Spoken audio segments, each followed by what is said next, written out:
আজকে আপনাদের সাথে কিছু কথা শেয়ার করব। আজ আমি বাজার করছি। এই মুরগিটা মূলত আমি কিনে আনছি।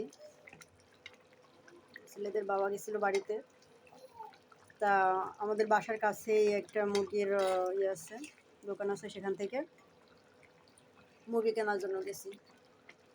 তা আমি ভাবছিলাম হয়তো যে টাকা নিয়ে গেছি আর কি, তার ভিতরে ভালোই হয়ে যাবে। অত মানে ভাইরে ভাই, বাজারে যে মানে জিনিসপত্রের এত দাম, বিশেষ করে মাছ মাংসর যে দাম এত বেশি, আমি বুঝতে পারি নাই।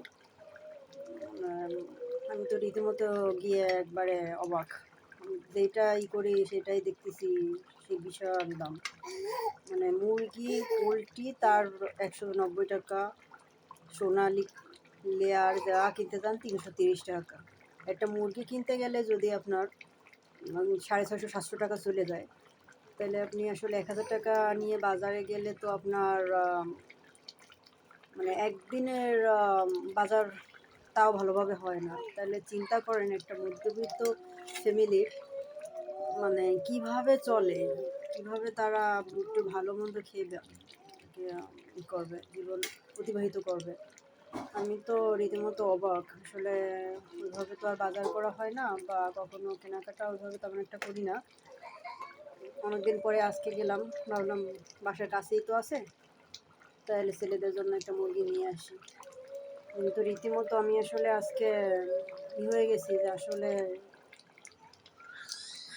বাসার পুরুষেরা কিভাবে সংসার চালায়।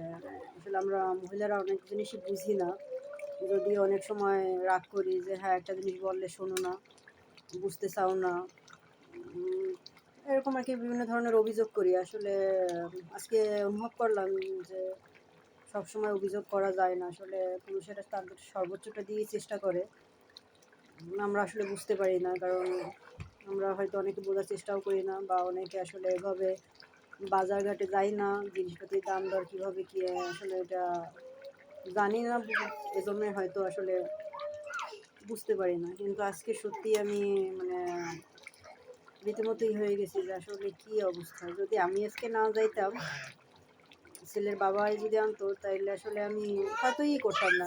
একটা মুরগি আনছে, তাতে এত দাম হয় কীভাবে, কী বলবো, মানে এরকম একটা কথা হইতো, বা এরকম হয়তো বলতাম। কিন্তু আজকে নিজে গিয়ে আসলে রীতিমতো হয়ে গেছি যে এইগুলির দাম যদি এরকম হয়, তাহলে প্রতিনিয়ত একটা সংসার চালাইতে মাসে আসলে সব কিছু মিলিয়ে অনেক টাকার প্রয়োজন, বা একটা চলা সত্যিই মুশকিল আসলে। আজ এতটুকুই। যাই হোক, সবাই ভালো থাকবেন। আল্লাহ হাফেজ।